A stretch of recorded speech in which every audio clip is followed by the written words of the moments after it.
Hello बच्चों, good morning. Welcome to our channel personal tutor. आज मैं आप सभी के लिए लाई हूँ कक्षा 9 पंजाब बोर्ड की हिंदी से एक कहानी जिसका नाम है पंच परमेश्वर। इस पाठ को लिखा है श्री मुंशी प्रेमचंद जी ने। तो शुरू करते हैं आज की कहानी को। जुम्मन शेख और अलगू चौधरी में गाढ़ी मित्रता थी। साझे में खेत होती थी, कुछ लेन देन में भी साझा था। एक को दूसरे पर अटल विश्वास था। जुम्मन जब हज करने गए थे तब अपना घर अलगू को सौंप गए और अलगू जब भी कभी बाहर जाते तो जुम्मन पर अपना घर छोड़ देते थे। उनमें न खान पान का व्यवहार था, न धर्म का नाता, केवल विचार मिलते थे। मित्रता का मूल मंत्र यही है। जुम्मन शेख की एक बूढ़ी खाला यानी कि मौसी थी। उसके पास कुछ थोड़ी सी मिल्कियत थी, परंतु निकट संबंधियों में कोई न था। जुम्मन ने लंबे चौड़े वादे करके वह मिल्कियत अपने नाम लिखवा ली। जब तक उसकी रजिस्ट्री न हुई थी तब तक खाला जान का खूब आदर सत्कार किया गया, हलवे पुलाव की वर्षा की गई, पर रजिस्ट्री की मोहर ने इन खातिरदारियों पर मुहर लगा दी। जुम्मन की पत्नी करीमन रोटियों के साथ कड़वी बातों के कुछ तेज तीखे सालन भी देने लगी। जुम्मन शेख भी निष्ठुर हो गए। अब बेचारी खालाजान को प्राय नित्य ही ऐसी बातें सुननी पड़ती थी। बुढ़िया न जाने कब तक जिएगी, 2-3 बीघे ऊसर क्या दे दिए, मानो मोल ले लिया हो। बाघारी दाल के बिना रोटियां नहीं उतरती। जितना रुपया इसके पेट में झोंक चुके उतने से अब तक गांव मोल ले लेते। कुछ दिन खालाजान ने सुना और सहा, परंतु जब न सहा गया तब जुम्मन ने शिकायत की। जुम्मन ने स्थानीय कर्मचारी गृह स्वामिनी के प्रबंध में दखल देना उचित न समझा। अंत में एक दिन खाला ने जुम्मन से कहा, बेटा, तुम्हारे साथ मेरा निर्वाह न होगा। तुम मुझे रुपए दे दिया करो, मैं अपना पका खा लूँगी। जुम्मन ने धृष्टता के साथ उत्तर दिया, रुपए क्या यहाँ फलते हैं? खाला ने नम्रता से कहा, मुझे कुछ रूखा सूखा चाहिए भी कि नहीं? जुम्मन ने गंभीर स्वर में कहा, तो कोई यह थोड़े ही समझा था कि तुम मौत से लड़कर आई हो। खाला बिगड़ गई। उन्होंने पंचायत करने की धमकी दी। जुम्मन हंसे, जिस तरह कोई शिकार हिरन को जाल की तरफ जाते हुए देखकर मन ही मन हंसता है। वह बोले, हाँ ज़रूर पंचायत करो, फैसला हो जाए। मुझे भी यह रात दिन की खटपट पसंद नहीं। पंचायत में किसकी जीत होगी इस विषय में जुम्मन को कुछ भी संदेह न था। आसपास के गांव में ऐसा कोई न था जो उनके अनुग्रहों का ऋणी न हो। ऐसा कौन था जो उसका शत्रु बनने का साहस कर सके? किसमें इतना बल था जो उसका सामना कर सके? आसमान के फरिश्ते तो पंचायत करने आवेंगे नहीं। इसके बाद कई दिन तक बूढ़ी खाला हाथ में एक लकड़ी लेकर आसपास के गांव में दौड़ती रही। कमर झुककर कमान हो गई थी। बिरला ही कोई भला आदमी होगा जिसके सामने बुढ़िया ने दुख के आंसू न बहाए हों। ऐसे न्यायप्रिय, दयालु, दीन वत्सल पुरुष बहुत कम थे जिन्होंने उस अबला के दुखड़े को गौर से सुना हो और उसको सांत्वना दी हो। चारों ओर घूम घूम कर बेचारी अलगू चौधरी के पास आई। बेटा, तुम भी दम भर के लिए मेरी पंचायत में चले आना। अलगू, यों आने को आऊँगा मगर पंचायत में मुंह न खोलूँगा। खाला, क्यों बेटा? अलगू, अब इसका क्या जवाब दूँ? अपनी खुशी। जुम्मन मेरा पुराना मित्र है, उसे बिगाड़ नहीं सकता। खाला, बेटा, क्या बिगाड़ के डर से ईमान की बात ना कहोगे? हमारे सोए हुए धर्म ज्ञान की सारी संपत्ति लुट जाएगी तो उसे खबर नहीं होती, परंतु ललकार सुनकर वह सचेत हो जाता है, फिर उसे कोई जीत नहीं सकता। अलगू इस सवाल का कोई उत्तर न दे सका, पर उसके हृदय में शब्द गूंज रहे थे, क्या बिगाड़ के डर से ईमान की बात न कहोगे? संध्या समय एक पेड़ के नीचे पंचायत बैठी। शेख जुम्मन ने पहले से ही फर्श बिछा रखा था। उन्होंने पान, इलायची, हुक्के, तम्बाकू आदि का प्रबंध भी किया था। हाँ, स्वयं अलबत्ता अलगू चौधरी के साथ ज़रा दूर पर बैठ गए थे। जब पंचायत में कोई आता था तब दबे हुए सलाम से उसका स्वागत करते थे। पंच लोग बैठ गए तो बूढ़ी खाला ने उनसे विनती की, पंचों, आज 3 साल हुए मैंने अपनी सारी जायदाद अपने भांजे जुम्मन के नाम लिख दी थी। इसे आप लोग जानते ही होंगे। जुम्मन ने मुझे ताहयात रोटी कपड़ा देना कबूल किया। साल भर तो मैंने इसके साथ रो धोकर काट लिया, पर अब रात दिन का रोना नहीं सहा जाता। मुझे ना पेट की रोटी मिलती है, ना तन का कपड़ा। बेकस बेवा हूँ, कचहरी दरबार नहीं कर सकती। तुम्हारे सिवा और किससे अपना दुख सुनाऊं? तुम लोग जो राह निकाल दो उसी राह पर चलूं। मैं पंचों का हुक्म सिर माथे पर चढ़ाऊंगी। रामधन मिश्र, जिनके कई असामियों को जुम्मन ने अपने गांव में बसा लिया था, बोले, जुम्मन मियाँ, किसे पंच बदते हो? अभी से इसका निपटारा कर लो, फिर जो कुछ पंच कहेंगे वही मानना पड़ेगा। जुम्मन को इस समय सदस्यों में विशेषकर वे ही लोग देख पड़ रहे थे जिनसे किसी न किसी कारण उसका वैमनस्य था। जुम्मन बोले, पंचों का हुक्म अल्लाह का हुक्म है, खाला जान जिसे चाहे उसे पंच बनाए। खाला ने चिल्लाकर कहा, अरे अल्लाह के बंदे, पंचों का नाम क्यों नहीं बता देता? कुछ मुझे भी तो मालूम हो। जुम्मन ने क्रोध से कहा, अब इस वक्त मेरा मुंह न खुलवाओ, तुम जिसे चाहे पंच बना लो। खाला जान जुम्मन के आरोप को समझ गई। वह बोली, बेटा खुदा से डरो, पंच न किसी के दोस्त होते हैं न किसी के दुश्मन। कैसी बात कहते हो? और तुम्हारा किसी पर विश्वास न हो तो जाने दो। अलगू चौधरी को तो मानते हो, लो मैं उन्हीं को सरपंच बनाती हूँ। जुम्मन शेख आनंद से फूल उठे, परंतु भावों को छिपाकर बोले, अलगू ही सही, मेरे लिए जैसे रामधन वैसे ही अलगू। अलगू इस मामले में फंसना नहीं चाहता था। वे कन्नी काटने लगे। बोले, खाला तुम जानती हो कि मेरी जुम्मन से गाढ़ी दोस्ती है। खाला ने गंभीर स्वर में कहा, बेटा दोस्ती के लिए कोई अपना ईमान नहीं बेचता। पंचों के दिल में खुदा बसता है। पंचों के मुंह से जो बात निकलती है वह खुदा की तरफ से निकलती है। अलगू चौधरी सरपंच हुए। रामधन मिश्र और जुम्मन के दूसरे विरोधियों ने बुढ़िया को मन में बहुत कोसा। अलगू चौधरी बोले, शेख जुम्मन, हम और तुम पुराने दोस्त हैं। जब काम पड़ा तुमने हमारी मदद की और हम भी जो कुछ बन पड़ा तुम्हारी सेवा करते रहे हैं, मगर इस समय तुम और बूढ़ी खाला दोनों हमारी निगाह में बराबर हो। तुमको पंचों से जो अर्जी करनी हो करो। जुम्मन को पूरा विश्वास था कि अब बाजी मेरी है, अलगू यह सब दिखावे की बातें कर रहा है। अतएव शांतचित होकर बोला, पंचों 3 साल हुए, खाला जान ने अपनी जायदाद मेरे नाम लिख दी। मैंने उन्हें ताहयात कपड़ा खाना देना कबूल किया। खुदा गवाह है, आज तक खाला जान को कोई तकलीफ़ नहीं दी। मैं उन्हें अपनी माँ के बराबर समझता हूँ। उनकी खिदमत करना मेरा फ़र्ज़ है, मगर औरतों में ज़रा अनबन रहती है, इसमें मेरा क्या बस है। खाला जान मुझसे माहवार खर्च अलग मांगती हैं। जायदाद जितनी है वह पंचों से छिपी नहीं है। उससे इतना मुनाफा नहीं होता कि इन्हें माहवार खर्च दे सकूं। अलगू चौधरी को हमेशा कचहरी में काम करना पड़ता था, अतएव वह पूरा कानूनी आदमी था। उसने जुम्मन से जिरह शुरू की। एक एक प्रश्न जुम्मन के हृदय पर हथौड़ी की चोट की तरह पड़ रहा था। रामधन मिश्र इन प्रश्नों पर मुग्ध हुए जाते थे। जुम्मन चकित थे कि अलगू को क्या हो गया है। अभी यह अलगू मेरे साथ बैठा था और कैसी बातें कर रहा था। इतनी ही देर में ऐसा क्या काया पलट हो गया कि मेरी जड़ खोदने पर तुला हुआ है। न मालूम कब की कसर यह निकाल रहा है। क्या इतने दिनों की दोस्ती कुछ भी काम न आवेगी?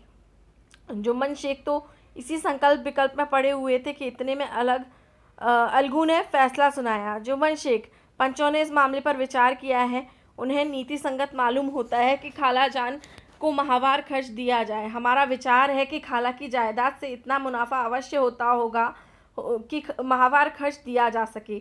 बस यही हमारा फैसला है।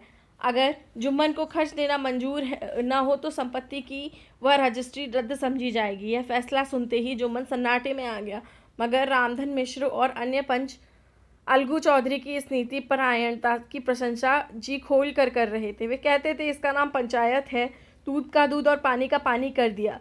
दोस्ती दोस्ती की जगह है, किंतु धर्म का पालन करना मुख्य है। ऐसे ही सत्यवादियों के बल पर पृथ्वी ठहरी है, नहीं तो कब की रसातल में चली जाती। इस फैसले ने अलगू और जुम्मन की दोस्ती की जड़ हिला दी। अब वे साथ साथ बातें करते नहीं दिखाई देते। इतना पुराना मित्रता रूपी वृक्ष सत्य का एक झोंका भी न सह सका। सचमुच वह बालू की जमीन पर खड़ा था। उनमें अब शिष्टाचार का अधिक व्यवहार होने लगा। एक दूसरे की आवभगत ज़्यादा करने लगे। वे मिलते जुलते थे, मगर उसी तरह जैसे तलवार से ढाल मिलती है। जुम्मन के चित्र में मित्र की कुटिलता आठों पहर खटा करती थी। उसे हर घड़ी यही चिंता रहती थी कि किस तरह बदला लेने का अवसर मिले। कुछ कामों की सिद्धि में बड़ी देर लगती है, परंतु बुरे कामों की सिद्धि में यह बात नहीं होती। जुम्मन को भी बदला लेने का अवसर जल्द ही मिल गया। पिछले साल अलगू चौधरी बटेसर से बैलों की एक बहुत अच्छी जोड़ी मोल लाए थे। बैल पचाही जाति के सुंदर बड़े बड़े सींगों वाले। महीनों तक आसपास के लोग उनके दर्शन करते रहे। देवयोग से जुम्मन की पंचायत के 1 महीने बाद इसी जोड़ी का एक बैल मर गया। जुम्मन ने दोस्तों से कहा, यह दगाबाजी की सजा है। इंसान सब्र भले ही कर जाए, मगर खुदा नेकबद सब देखता है। अब अकेला बैल किस काम का? उसका जोड़ बहुत ढूंढा गया पर ना मिला, तो निश्चय हुआ कि इसे बेच डालना चाहिए। गांव में एक समझू साहू थे, वे इक्का गाड़ी हाँकते थे। गांव से गुड़ घी लाद कर मंडी ले जाते, मंडी से तेल नमक भर लाते और गांव में बेचते। इस बैल पर उनका मन लहराया। उन्होंने सोचा यह बैल हाथ लगे तो दिन भर में बेखटके 3 खेप हों। आजकल तो एक ही खेप में लाले पड़े रहते हैं। बैल देखा, गाड़ी में दौड़ाया, मोल तोल किया और उसे द्वार पर लाकर बांध ही दिया। 1 महीने में दाम चुकाने का वादा ठहरा। चौधरी को भी गरज थी, घाटे की परवाह न की। समझू साहू ने नया बैल पाया तो लगे उसे रगेदने। वह दिन में 3-3, 4-4 खेपें करने लगे। न चारे की फिक्र थी न पानी की, बस खेपों से काम था। मंडी ले गए, वहाँ कुछ रूखा भूसा सामने डाल दिया। बेचारा जानवर अभी दम न ले पाता था कि फिर जोत दिया।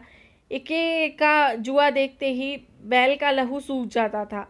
एक एक पग चलना दूभर था, हड्डियां निकल आई थीं, परंतु था वह पानीदार, मार की बर्दाश्त न थी।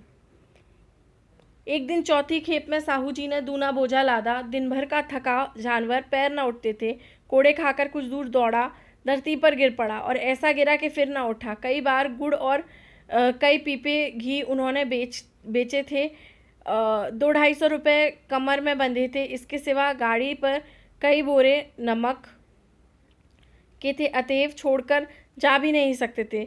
लाचार बेचारे गाड़ी पर लेट गए, वहीं रत जगह करने की ठान ली। आधी रात तक नींद को बहलाते रहे। सुबह जब नींद टूटी और कमर पर हाथ रखा तो थैली गायब। घबराकर इधर उधर देखा तो कई कनस्तर, तेल भी नदारद। प्रातः काल रोते बिलखते घर पहुँचे। सहुआइन ने जब यह पूरी सुनावनी सुनी तो पहले रोई, फिर अलगू चौधरी को गालियाँ देने लगी। निगोड़े ने ऐसी कुलक्षणी बैल दिया कि जन्म भर की कमाई लुट गई। इस घटना को कई महीने बीत गए। अलगू जब अपने बैलों के दाम मांगते तब साहू और सहुआइन दोनों ही जल्ला उठते। चौधरी के अशुभ चिंतकों की कमी न थी।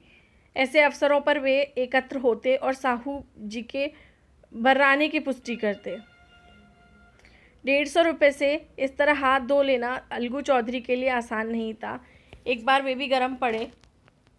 साहू जी बिगड़कर लाठी ढूंढने घर चले गए। अब सहुआइन ने मैदान लिया। प्रश्नोत्तर होते होते हाथापाई की नौबत आ गई। सहुआइन ने घर में घुसकर किवाड़ बंद कर लिए। शोरगुल सुनकर गांव के भले मानस जमा हो गए। उन्होंने दोनों को समझाया, साहू जी को दिलासा देकर घर से निकाला। लोगों ने परामर्श किया कि इस तरह काम न चलेगा, पंचायत कर लो, जो कुछ तय हो जाए उसे स्वीकार कर लो। साहू जी राजी हो गए। अलगू ने भी हामी भर ली। पंचायत की तैयारियां होने लगी। दोनों पक्षों ने अपने अपने दल बनाने शुरू किए। इसके बाद तीसरे दिन उसी वृक्ष के नीचे पंचायत बैठी। पंचायत बैठ गई तो रामधन मिश्र ने कहा, अब देरी क्या, पंचों का चुनाव हो जाना चाहिए। बोलो चौधरी, किसको पंच बनाते हो? अलगू ने दीन भाव से कहा, समझू साहू ही चुन लें। समझू खड़े हुए और कड़क कर बोले, मेरी ओर से जुम्मन शेख। जुम्मन शेख का नाम सुनते ही अलगू चौधरी का कलेजा धक धक करने लगा, मानो किसी ने अचानक थप्पड़ मार दिया हो।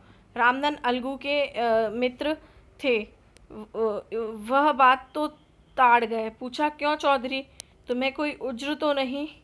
चौधरी ने निराश होकर कहा, नहीं, मुझे क्या उज्र होगा। अपने उत्तरदायित्व का ज्ञान बहुधा हमारे संकुचित व्यवहारों का सुधार होता है। जब हम राह भूलकर भटकने लगते हैं तब यही ज्ञान हमारा विश्वसनीय पथ प्रदर्शक बन जाता है। जुम्मन शेख के मन में भी सरपंच का उच्च स्थान ग्रहण करते ही अपनी जिम्मेदारी का भाव पैदा हुआ। उसने सोचा, मैं इस समय न्याय और धर्म के सर्वोच्च आसन पर बैठा हूँ। मेरे मुंह से इस समय जो कुछ निकलेगा वह देववाणी के सदृश है और देववाणी में मेरे बुरे विचारों का कदापि समावेश न हो पाएगा। मुझे सत्य से जौ भर भी टलना उचित नहीं। पंचों ने दोनों पक्षों से सवाल जवाब करने शुरू किए। कुछ देर तक दोनों दल अपने अपने पक्ष का समर्थन करने लगे। यह तो सब चाहते ही थे कि समझू का बैल का मूल देना चाहिए, परंतु दो महाशय इस कारण रियायत करना चाहते कि बैल के मर जाने से समझू की हानि हुई।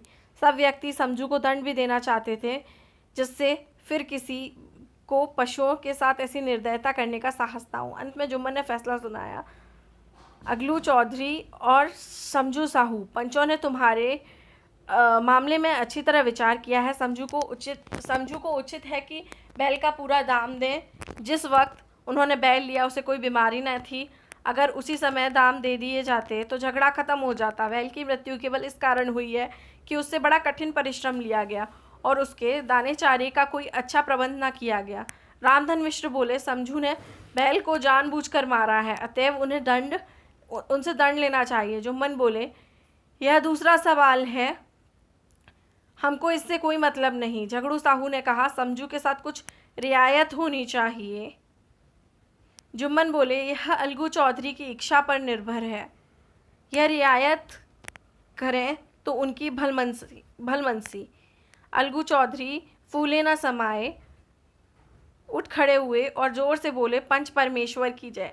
इसके साथ ही चारों ओर की प्रतिध्वनि हुई, पंच परमेश्वर की जय। प्रत्येक मनुष्य जुम्मन की नीति को सराहता था। इसे कहते हैं न्याय। यह मनुष्य का काम नहीं, पंच में परमेश्वर वास करते हैं, यह उन्हीं की महिमा है। पंच के सामने खोटे को कौन खरा कह सकता है। थोड़ी देर बाद जुम्मन अलगू के पास गए और उनके गले से लिपट कर बोले, भैया, जब से तुमने मेरी पंचायत की तब से मैं तुम्हारा प्राणघातक शत्रु बन गया था, परंतु आज मुझे ज्ञान हुआ कि पंच के पद पर बैठकर न कोई किसी का दोस्त होता है न दुश्मन। न्याय के सिवा उसे और कुछ नहीं सूझता। आज मुझे विश्वास हो गया है कि पंच की जुबान से खुदा बोलता है। अलगू रोने लगा। इस तरह इस पानी से दोनों के दिल का मैल धुल गया। मित्रता की मुरझाई हुई लता फिर से हरी हो गई। तो इस कहानी का नाम था पंच परमेश्वर। बहुत ही प्यारी कहानी थी ये। तो इससे ये साबित होता है कि पंच की पदवी पर कोई भी बैठे, ना तो वो किसी का दोस्त होता है, ना ही वो किसी का दुश्मन होता। पंच जो होता है उसमें स्वयं भगवान का वास होता है। तो जो भी सही होता है, पंच हमेशा उसी की तरफ होता है। अगर आपको भी ये कहानी पसंद आई हो तो वीडियो को लाइक कीजिए, चैनल को सब्सक्राइब कीजिए। Thank you.